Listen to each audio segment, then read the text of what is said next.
Okay guys, preview வீடியோல சொன்ன மாதிரியே நான் சொன்ன டீம் எல்லாம் ஜெயிச்சிட்டாங்க.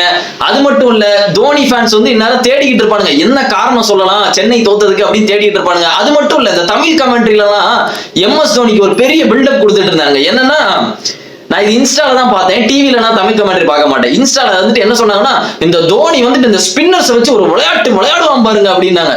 விளையாண்டானா ரோஹித் சர்மா விளையாண்டானா இன்னைக்கு போட்டு அட்டி 100 அகமதும் பார்க்கல, பத்திரானாவையும் பார்க்கல. இன்னைக்கெல்லாம் பத்திரானாவை புள்ளி பண்ணிட்டு இருந்தான் ரோஹித் சர்மாவும் சூரியகுமார் யாதவும். சப்புன்னு அரை பெரிய மலிங்காவாடா நீ, ஒரு அரை இப்ப எதுக்கே அடிக்கிற பெரிய ரொனால்டோவாடா நீ, செலிப்ரேட் பண்ண வேற உனக்கு இப்படி கையை வச்சுட்டு சின்ன பையல ஒழுங்கா லைன் தெரியாம பவுலிங் போட்டுட்டு இருக்க. முதல்ல அதை கத்துக்கிட்டு வந்து பவுலிங் போடுறான்னு சொல்லிட்டு ஒரு அடி. அதுக்கப்புறம் இன்னைக்கு தோனி வந்துட்டு என்ன பண்ணாருன்னா, தோனி ஃபேன்ஸ் எல்லாரும் என்ன சொன்னாங்கன்னா, நான் அந்த லாஸ்ட் மேட்சே சொன்னேன், இந்த லக்னோ மேட்ச் எப்பா அந்த மேட்ச் ஜெயிச்சிங்க, அதை வச்சு அன்னைக்கு தூங்கிக்கலாம் நிம்மதியா, அதை வச்சுட்டு நீங்க பிளே ஆஃப் போறேன் அப்படின்னு ஒரு கனவு கண்டுட்டு இருக்கீங்க தெரியுமா, தோனி அடிச்சு வின் பண்ணதுனால.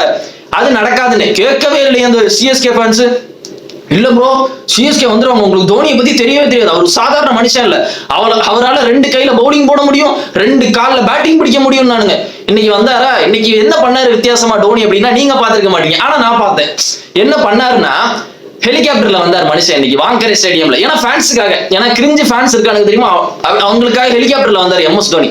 வந்து அந்த என்ட்ரன்ஸே ஒரு 10 நிமிஷம் இருக்கும். மனுஷன் அப்படியே பொறுமையா இறங்கி வந்து 2 பேட் எடுத்துட்டு வந்தாரு. எதுக்கு, நல்லா அடிக்கலாம அப்படின்னு சுத்திக்கிட்டே வந்தாரு மனுஷன். 4 ரன்னுக்கு அவுட் ஆகிட்டு போயிட்டாரு. அவர் என்ட்ரன்ஸ் ஒரு 10 நிமிஷம் இருந்திருக்கும். வந்து ஒரு 2 நிமிஷத்துல அவுட் ஆகி கிளம்பியாச்சு. சோகமா ஒரு நாளைக்கு ஒரு மீம்ஸ் போடுவாங்க பாருங்களேன், தல தோனி ஃபீலிங் த சேட்னஸ் அப்படின்னு பாருங்க.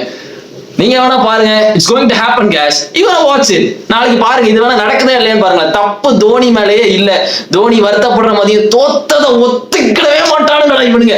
அதாவது இப்ப சாம்பியன்ஸ் டிராஃபி அடிச்சானுங்க தெரியுமா India, according to Rohit Sharma fans, Hardik Pandya, Suryakumar Yadav, Virat Kohli, பும்ரான்ற பாருங்க, முகமது ஷமி, இவங்க சுமன் கில், இவங்க எல்லாரும் வச்சுட்டு சாம்பியன்ஸ் டிராஃபி ஜெயிச்சாங்க. But according to Dhoni fans 2011 world cup யார் ஜெயிச்சான்னா தோனி மட்டும்தான். தோனி பவுலிங் போட்டாரு, தோனி ஃபீல்டிங் பண்ணாரு, தோனி கீப்பிங் பண்ணாரு, தோனி தான் ஃபேன்ஸா இருந்து கை தட்டினாரு, எல்லாமே சொல்லுவானுங்க. அதுக்கப்புறம் இன்னைக்கு ஸ்டார்டிங்ல வந்துட்டு ரிங்கிள்டன் அவுட் ஆயிருப்பான். ரிங்கிள்டன் வந்துட்டு எல்பிடபிள்யூ வருது, யாருமே கேட்கல. அது கலீல் அஹமத் பாலுக்கு எல்பிடபிள்யூ இருந்துச்சு, அது அவுட், யாருமே கேட்கல. டோனி ரிவ்யூ சிஸ்டம் போயிட்டு போல, சரி விடு.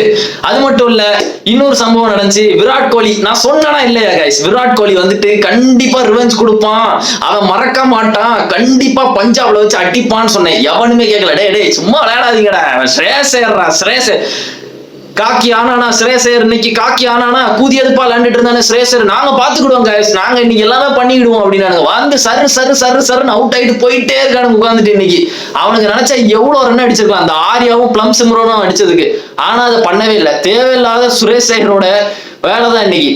சஷாங்க் சிங்லாம் என்னமா விளையாடுவான், உட்காந்து டெஸ்ட் மேட்ச் விளையாண்டுட்டு இருக்கான் உட்காந்துட்டு, மோசமா பண்ணிட்டாங்க. சோ ஃபர்ஸ்ட் நம்ம சிஎஸ்கே மேட்சுக்கு வருவோம். அதுக்கு முன்னாடி வீடியோ பாக்குறவனுங்க மறக்காம சேனலுக்கு சப்ஸ்கிரைப் பண்ணிருங்க.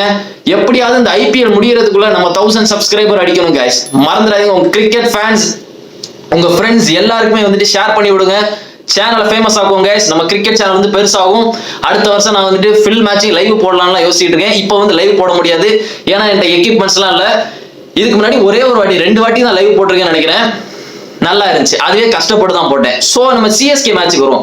டாஸ் வந்து ஹர்திக் பாண்டியா தான் ஜெயிச்சான். அந்த ஹர்திக் பாண்டியா எப்படி இந்த காயினை ஃபிளிப் பண்றான்னு தெரியல, எப்படி பார்த்தாலும் அவன் தான் ஜெயிக்கிறான். எம்எஸ் தோனி மைண்ட்லயே வந்துட்டு பவுலிங் போடுற மாதிரி தான் இருந்து, ஏன்னா டியூ காரணத்தினால. ஆனா ஹர்திக் பாண்டியா எப்படியோ பவுலிங் எடுத்தாங்க, பவுலிங் தெரிஞ்சுட்டு இவனுக்கு செத்தானுங்கடா அப்படின்னு. ரஷீடும் ரச்சன் ரவீந்திரா வந்தானுங்க, உட்காந்து ஒரு டெஸ்ட் மேட்ச் விளையாண்டு இருந்தாங்க. ரச்சன் ரவீந்திரா அவுட் ஆயிட்டான் அஸ்வினி பாலுக்கு. ஆனா புதுசா ஒரு பையன் வந்தான்பா, ஆயுஷ்னு, வந்து சூப்பரா விளையாண்டா. வெறும் 17 வயசு தான், செமையா விளையாண்டாப்பா. எம்எஸ் தோனியோட நல்லா விளையாண்டுட்டு தான். 37 ரன்ஸ் கிட்ட அடிச்சான். 35 அந்த மாதிரி ரன்ஸ் கிட்ட அடிச்சான். பட் சூப்பரா விளையாண்டா. அதுக்கப்புறம் தூபேயும் ஜடேஜாவும் வந்து காப்பாத்திட்டாங்க. பட் நான் இன்னொரு விஷயம் ஸ்ட்ராங்கா சொல்றேன், டூபே ரொம்ப கஷ்டப்பட்டு இருக்கான். டூபேக்கு சுத்தமா ஃபுட் மூவ்மெண்டே இல்ல. அவன் நீங்க வேணா பாருங்களேன், அவன் ஆடுற மேட்சை நல்லா கவனிங்க. அவன் கால் நகராது ஒரு இடத்துல இருந்து, அவன் கால் நகராது. இதனாலதான் அவன் ஸ்பின்னை எப்பவுமே நல்லா ஆடுறான். அப்படி இல்லாட்டி அவனுக்கு ஏத்த மாதிரி ஒரு ஈஸியான ஒரு பால் வந்துட்டா ஃபாஸ்ட் பாலரா இருந்தாலும் 6 அடிச்சிடறான். ஆனா அவன் ஃபுட் மூவ்மெண்ட் ஒரு வீக்னஸா இருக்கு. இதை வச்சுட்டு ரொம்ப பிரிடிக்டபிளா இருக்கிறான். அவன் ஃபூட்டை மூவ் பண்ணவே மாட்டேங்கிறான். அவன் அதை வச்சுட்டே அவனை வச்சு காலி பண்ண போறானுங்க சிவன் டூபேவை. ரொம்ப ஈஸியா எடுத்துக்கிறான், ஃபூட்டை மூவ் பண்ணவே மாட்டேங்கிறான். ஃபுட் மூவ்மெண்ட் இல்லாட்டி இவர சிட்டிங் ஃபக்கிங் டக். சிம்பிளானது, இவர சிட்டிங் டக். அவன் ஃபுட் மூவ்மெண்ட்டே இல்லை. இது ஒரு வீக்னஸா வரப்போகுது. அது மட்டும் இல்ல, ஜடேஜா ஒரு 50 போட்டு பேட் எல்லாம் சுரட்டி காமிச்சாங்க. பட் இன்னைக்கு வெயிட்டா போட்டது யாருன்னா பும்ரா அண்ட் சாண்ட்னர். மாசா போட்டாங்க, ரெண்டு பேரும் மரணமா போட்டாங்க. ஆனா போல்ட் கொஞ்சம் ரன்னு கொடுக்குறான்ப்பா. என்ன ஆச்சுன்னே தெரியல, அந்த பழைய போல்ட் மாதிரி ஒரு கிக்கே இல்லப்பா இந்த வாட்டி. முன்னாடி எல்லாம் போல்ட் நெருப்பு மாதிரி போடும். ஃபுட்பால் ஸ்கோர் தான் போல்ட் இருந்தா பவர் பிளேல ஒரு 3-2 3-2 2-1 அந்த மாதிரி இருக்கும். ஆனா இப்ப அது இல்லவே இல்லை. தீபக் சஹர் பவர் பிளே நல்லா போடுறான் பவர் பிளேல. ஆனா எப்பவுமே அந்த லாஸ்ட் 2 ஓவர் சொதப்பிடுறான். என்ன அதுன்னே தெரியல. மற்றபடி ஹர்திக் நல்லா போட்டான். எனக்கு தெரிஞ்சு அவனே லாஸ்ட் ஓவர் போட்டிருக்கலாம். அவன் லாஸ்ட் ஓவர் போட்டிருந்தாலே அந்த ரன் வந்திருக்காது. பட் போல்ட்டுக்கு கொடுத்துட்டான். பட் பரவாயில்ல, பசங்களை விட்டு பார்ப்போம், அப்பதானே அடிக்க முடியும். ஒரு 176 அடிச்சானுங்க. அதுக்கப்புறம் வந்தானுங்க பேட்டிங்கு. ரோஹித் சர்மாவை பத்தி நம்ம எல்லாருக்குமே நல்லா தெரியும். ரோஹித் சர்மா ஜோனுக்கு வந்துட்டான்னு வச்சுக்கோங்களேன், கேப்டன் டோனியா இருந்தாலும் சரி, ரிக்கி பாண்டியனா இருந்தாலும் சரி, எவனாலையும் நிறுத்த முடியாது. மதம் பிடிச்ச மாதிரி ஆயிடுவான் தலைவன். இன்னைக்கு அதுதான் நடந்துச்சு. எந்த டைம்ல ஃபார்முக்கு வரணுமோ அந்த டைம்ல ஃபார்முக்கு வந்திருக்கடா நீ ரோஹித். எந்த மேட்ச்ல அடிக்கணுமோ அந்த மேட்ச்ல ரோஹித் சர்மா அந்த புல் ஷாட் அடிச்சா தெரியுமா, கன்ஃபார்ம் ஆயிட்டு செத்தானுங்களா இன்னைக்கு சிஎஸ்கே இன்னைக்கு சம்பவம் பண்ண போறான் ரோஹித் அப்படின்னு. ரிங்கல்டன் ஒரு நல்ல ஸ்டார்ட் கொடுத்தான். ஒரு எல்பிடபிள்யூ சான்ஸ் வந்துச்சு. ரிவ்யூ மாஸ்டர் அதை கண்டுபிடிக்க முடியல போல, அவர் பின்னாடி இருந்து தூங்கி இருப்பாரு எனக்கு தெரிஞ்சுட்டு. பட் அதுக்கப்புறம் சூர்யா வந்தான். சூர்யா ரோஹித் சர்மா சேர்ந்து பவுலரோட மரியாதையே பார்க்கல. பத்திரானா தான் உங்க டீமோட பெரிய பவுலர் அப்படின்னு நீங்க சொல்றீங்க தெரியுமா? அப்ப ஏன் பத்திரானாக்கு முன்னாடி ஓவர் கொடுக்க மாட்டீங்க? அடி விழுந்தவன ஏன் அவனை ஒரு ஸ்பின்னர் மாதிரி 13வது கொண்டு வரானுங்க பத்திரானா? அவனை தானே பீத்துறீங்க பெரிய பவுலர். பத்திரானா வேற லெவலுங்க. அவன் யாக்கர் போட்ட ஷூ பிஞ்சு வந்துடும் அப்படிலாம் சொல்லிட்டு இருக்கீங்கல்ல. அப்போ விக்கெட் தேவைன்னா முன்னாடியே கொண்டு வர வேண்டியது. ஏன் அந்த ஒரு ஸ்டபனாவே இருக்காங்க. பத்திரானாவா நாங்க 12வது ஓவர்ல இருந்தா கொண்டு வர போறோம், பத்திரானாவை 12th இருந்தனா நாங்க கொண்டு வர போறோம் அப்படின்றாங்க. ஏன் அவனை ஏர்லியா கொண்டு வர வேண்டியதுன்னு? You can pick more wickets man. ஏன் லேட்டா கொண்டு வந்துட்டு இருக்கீங்க? அவன் தான் நல்லா போடுறான்றீங்கல்ல, அப்ப அவனை முன்னாடி கொண்டு வந்து ட்ரை பண்ணலாமே. ஆனா இன்னைக்கு எதுவுமே பார்க்கல. நூர் அகமது ஒருத்தன் தான் அவனுக்கு டீம்ல டீசெண்டா போட்டான். அவனையும் சாப்பிட்டுட்டானுங்க உட்காந்துட்டு. சாத்துன்னு சாத்துறான் சூரியகுமார். அவன் போட்டாரு என்ன பண்ணேனே தெரியல. ஃபீல்டிங் குப்பமாய் பண்றானுங்க, மாறி மாறி பிடிச்சு காலை வச்சிடறானுங்க பவுண்டரியில. என்ன பண்றானுங்கன்னே தெரியல சிஎஸ்கே. பட் நிம்மதியா இருந்து அடிச்சு எப்படி ரிவெஞ்ச் கொடுக்கணுமோ அப்படி கொடுத்துட்டானுங்க. மும்பை செம ஸ்ட்ராங்கா இருக்கானுங்க. மும்பையோட பிளஸ் பாயிண்டே இதான்ப்பா. எப்பவுமே இந்த டேபிள் கடைசி இருப்பானுங்க, திடீர்னு சருன்னு வந்துருவானுங்க. அப்படிதான் வரானுங்க. பட் சென்னை அநியாயத்துக்கு பாவம். கன்ஃபார்ம் சென்னை வெளியே லாஸ்ட் டேபிள்ல இருக்காங்க.